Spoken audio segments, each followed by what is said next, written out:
প্রিয় শিক্ষার্থী বন্ধুরা, তোমাদের সামনে আমি আরেকটি নতুন ভিডিও নিয়ে উপস্থিত হলাম। সেটা হচ্ছে 11তম অধ্যায়। যারা বর্তমানে রানিং দশম শ্রেণীতে অধ্যয়নরত অবস্থায় আছো কিংবা ক্লাস 10-এ পড়াশোনা করছো, তাদের জন্য এই অধ্যায়টি অত্যন্ত গুরুত্বপূর্ণ। সেটা হচ্ছে চলতরিৎ, যেটা আমি একটি গাণিতিক প্রবলেম বা সৃজনশীলের নংয়ের ম্যাথমেটিক্যাল প্রবলেম নিয়ে উপস্থিত হলাম। সেটা হচ্ছে রাজশাহী বোর্ড 2024 সালের এমন একটি সৃজনশীল, যেটা অত্যন্ত গুরুত্বপূর্ণ বলে আমরা সাধারণত মনে করে থাকি। এমন একটি সার্কিট নিয়ে আসলাম, যে সার্কিটটি আমি অত্যন্ত সহজভাবে সমাধান করার চেষ্টা করব। তোমরা ধৈর্য সহকারে মনোযোগের সাথে দেখো। যা কথা না বাড়িয়ে আমি নাম্বার প্রশ্নটি একটু তোমাদেরকে বলছি। সেটা হচ্ছে বর্তনীর তুল্যরোধ নির্ণয় করো। তাহলে প্রথম প্রশ্নটি হচ্ছে বর্তনীর তুল্যরোধ নির্ণয় করো। তাহলে আমি প্রথমে একটি সার্কিট বা বর্তনীকে তোমাদেরকে দেখাচ্ছি। এখানে বিভিন্ন পয়েন্ট দ্বারা চিহ্নিত আছে, যেমন R1 আছে 6 ওহম, R2 আছে 5 ওহম, এখানে R3 আছে 4 ওহম, এখানে আমরা দেখতে পাচ্ছি R5 আছে হচ্ছে 20 ওহম এবং R4 আছে 20 ওহম এবং R6 আছে হচ্ছে এখানে 6 ওহম। তো যাই হোক, এখানে তোমরা এই বর্তনীটি দেখলে। এখন এই বর্তনীটির মাধ্যমে আমরা কিভাবে বর্তনীটি সহজেই বর্তনীর তুল্যরোধ নির্ণয় করা যায় সে বিষয়ে একটু ব্যাখ্যা দিচ্ছি। তো দেখো, আমি গিভেন ডাটায় যেহেতু বর্তনীর তুল্যরোধ নির্ণয় করতে আমাকে বলছে, আমি গিভেন ডাটায় প্রত্যেকটি তথ্য লিখে নিলাম। R1 দেওয়া আছে এত, R2 দেওয়া আছে 5 ওহম, R3 4 ওহম এবং R4 হচ্ছে 6 ওহম, R5 হচ্ছে 20 ওহম এবং R6 হচ্ছে 20 ওহম দেওয়া আছে। এখন আমি এই বর্তনীটিকে ভেঙে ভেঙে একটু সলভ করার চেষ্টা করছি। দেখো, শুরুতেই আমি তোমাদেরকে একটা কথা বলে নেই। সেটা হচ্ছে, দেখো এখানে সহজেই তোমরা খেয়াল রাখবা, যেখানে বর্তনীটির মধ্যে একটু জটিল অবস্থায় আছে সেখান থেকে বর্তনীটি সলভ করার চেষ্টা করবা। শুরুতেই দেখো, এখানে পজিটিভ প্রান্ত হচ্ছে এটা, নেগেটিভ প্রান্ত এটা। আমরা জানি যে পজিটিভ প্রান্ত কিংবা মোটা প্রান্ত কিংবা বড় প্রান্তের সাহায্যে প্রথমে কারেন্ট প্রবাহিত হয়। যেমন হচ্ছে দেখো, এই প্রান্ত দিয়ে কারেন্টটা প্রবাহিত হলো, এই কারেন্ট প্রবাহিত হচ্ছে কিংবা কারেন্ট যাচ্ছে যাওয়ার পরে কিছুটা কারেন্ট এদিকে প্রবেশ করবে, কিছুটা কারেন্ট এই প্রান্ত দিয়ে প্রবেশ করবে। তো প্রবেশ করার পর এই প্রান্ত দিয়ে ঠিক একই প্রান্ত বরাবর এদিকে আসবে। তারপরে হয়তো কারেন্ট ডিভাইড হয়ে এদিকে যেতে পারে কিংবা এদিকে আসতে পারে। তো যাই হোক, আমরা এখানে R3 এবং R6 এই দুটা রোধকে কিন্তু একই লাইনে দেখতে পাচ্ছি। তো আমরা এটা জানি যে একই লাইনে যে রোধগুলো থাকে সেটাকে কিন্তু একমুখী বিদ্যুৎ প্রবাহ অথবা ইংলিশে এটাকে সিরিজ সার্কিট বলা হয়।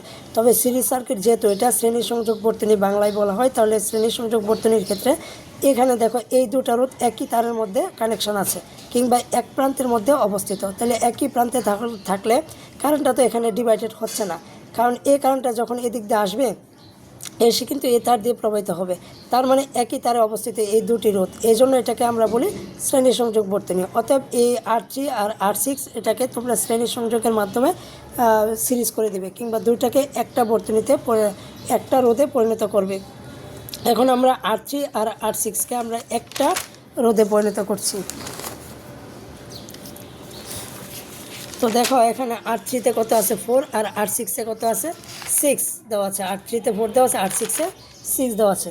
তো দেখো, এখানে আমরা এই যে দেখো R3 ও R6 শ্রেণীতে সংযোগ ঘটাইলাম, অর্থাৎ কি তো আমরা এখানে R3 আর 6-এর মধ্যে এই দুটা রোধকে কী করলাম, যোগ করে নিলাম। ঠিক আছে, তো যোগ করে নেওয়ার পরে দেখো, আমরা এখানে চাইলে আমরা অবশ্যই এটাকে R6 দ্বারা চিহ্নিত করতে পারি।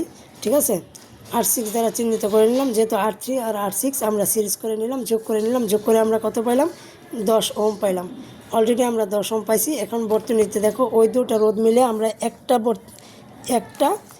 একটা তারে পরিণত করলাম। ঠিক আছে, এই দেখো একটা তারে, তাহলে যোগ করলে কত হলো, 10 ওহম হলো। অর্থাৎ কি R36-এর মান কত হলো, 10 ওহম।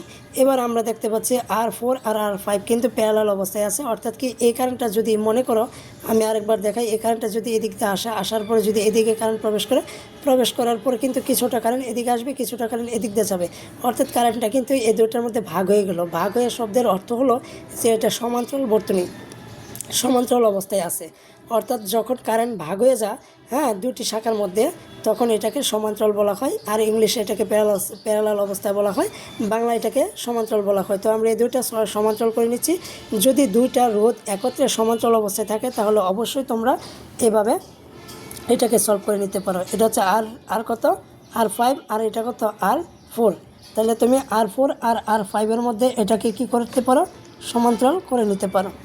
তাহলে দেখো, এখানে আমরা R4 আর R5-কে আমরা সমান্তরাল করে নিচ্ছি।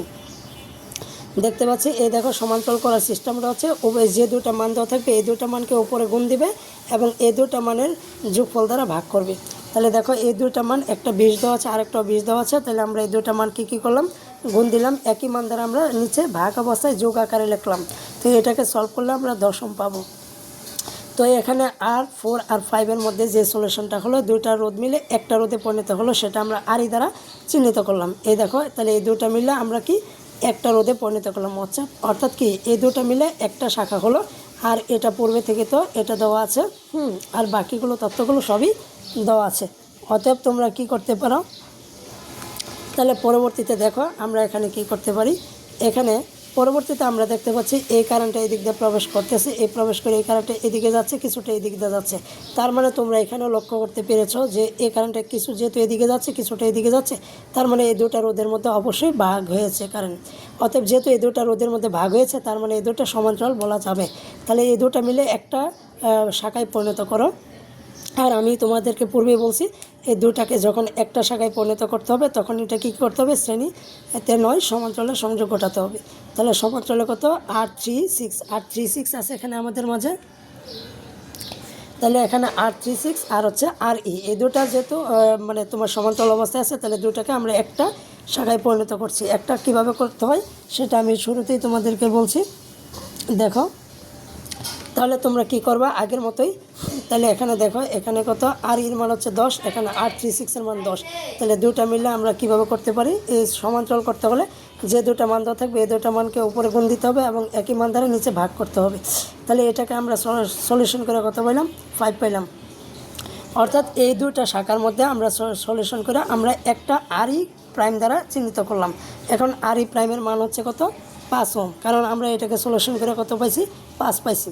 আমি আরেকবার বলি এটা সমান্তরাল কীভাবে তোমরা বুঝতে পারবা, সেটা হচ্ছে এই কারেন্টটা যখন এদিক দিয়ে প্রবেশ করছে, প্রবেশ করার পর কিছুটা কারেন্ট এদিকে গেছে কিছুটা কারেন্ট এদিকে গেছে, তার মানে কারেন্ট দুটো ভাগ হয়ে গেছে দুটি শাখার মধ্যে। এই জন্য দুটি শাখার মধ্যে কারেন্ট ভাগ হলে এটাকে সমান্তরাল বলা যায়। তো আমি এটাকে সমান্তরাল কীভাবে করবো সেটা আমি তোমাদেরকে দেখাইছি। আরেকবার বলছি, যে দুটা রোধ থাকবে এই দুটা রোধকে উপরে গুণ আকারে লিখবা এবং এই দুটা রোধকে নিচে যোগ আকারে লিখবা, হ্যাঁ। এবং তাদের মধ্যে ক্যালকুলেশনটা তোমরা এইভাবে করবা, এই উপরে দুটা মান দিয়ে গুণ দিবা, 10 আর 10 গুণ দিলে 100 হয়, আর নিচে দুটা 10 যোগ করলে 20 হয়। এবার 20 দ্বারা 100কে ভাগ করলে 5 ওহম পাওয়া যায়। অর্থাৎ আমরা এই দুটি মিলে শাখা মিলে একটা শাখায় পরিণত করলাম, আর বাকি শাখাগুলো যেভাবে ছিল সেভাবেই আছে। এবার আমরা এখন এই তিনটা শাখাকে দেখতে পাচ্ছি একটি তারের মধ্যে কানেকশন অবস্থায় আছে, অর্থাৎ এই কারেন্টটা যদি এদিক দিয়ে প্রবেশ করে তাহলে এদিক দিয়ে প্রবেশ করে ঠিক এই ঋণাত্মক পয়েন্টে আসলো। অর্থাৎ আমরা দেখতে পেয়েছি যে পজিটিভ প্রান্ত বা ধনাত্মক প্রান্ত দিয়ে কারেন্টটি প্রবেশ করে ঠিক কিন্তু ঋণাত্মক প্রান্তে এসে পৌঁছাইছে, অর্থাৎ একটি তারের মাধ্যমে কিন্তু কারেন্টটা প্রবেশ করেছে। তাহলে সেক্ষেত্রে তুমি বলতে পারো একই শ্রেণীতে আছে, অর্থাৎ কি একটি শাখার মধ্যে যেহেতু আছে কিংবা একটি লাইনের মাধ্যমে আছে কিংবা একটি তারের মধ্যে যেহেতু তিনটি শাখার ও তিনটি রোধ রয়েছে, অর্থাৎ এটাকে শ্রেণী সংযোগ বর্তনী বলা হয় বা শ্রেণী অবস্থায় বলা হয়। তো আমরা শ্রেণী থাকলে আমি শুরুতেই তোমাদেরকে অনেকবার বলছি যে শ্রেণী থাকলে তোমরা এটাকে যোগ করে দিবে। তাহলে আমি দেখো এই R1 এর মান 6 দেওয়া আছে, R2 এর মান দেওয়া আছে 5 এবং RE প্রাইম যেটা পাইলাম সেটা 5 দেওয়া আছে, যোগ করলে আমরা 16 ওহম পাইলাম। অর্থাৎ এটাকে বলা হয় ইকুইভ্যালেন্ট রোধ কিংবা তোমার তুল্য রোধ বলা হয়, অথবা RTও বলা যেতে পারে, কারণ RT হচ্ছে টোটাল রেজিস্ট্যান্স, বাংলায় এটাকে বলা হয় মোট রোধ। তো আমি মোট রোধ বের করলাম। পরবর্তী সর্বশেষ সার্কিটটি কিন্তু এই ধরনের হবে, কারণ তিনটি শাখার রোধ আমরা যোগ করে একটি রেজিস্ট্যান্সে পরিণত করলাম, যেটা RT দ্বারা প্রকাশ করলাম। আর ভোল্টেজ দেওয়া আছে এখানে 80 ভোল্ট, আর এখানে কারেন্টটা তো দেখতেই পাচ্ছ যে একটি রোধের মধ্যে দিয়ে অতিক্রম করে ঠিক নেগেটিভ পয়েন্টে আসবে। তাহলে সেক্ষেত্রে তুমি চাইলে আবার কারণও বের করতে পারো, কারণ I কি B/R, সেক্ষেত্রে তোমার বির মান দেওয়া আছে, R এর মান দেওয়া আছে, বিকে R দিয়ে ভাগ করবে, তাহলে তুমি অলরেডি কারণ পেয়ে যাবে। তো তুমি যাই হোক, ধন্যবাদ, আশা করি বুঝতে পেরেছো। যদি না বোঝো আমাকে অবশ্যই নক করবে।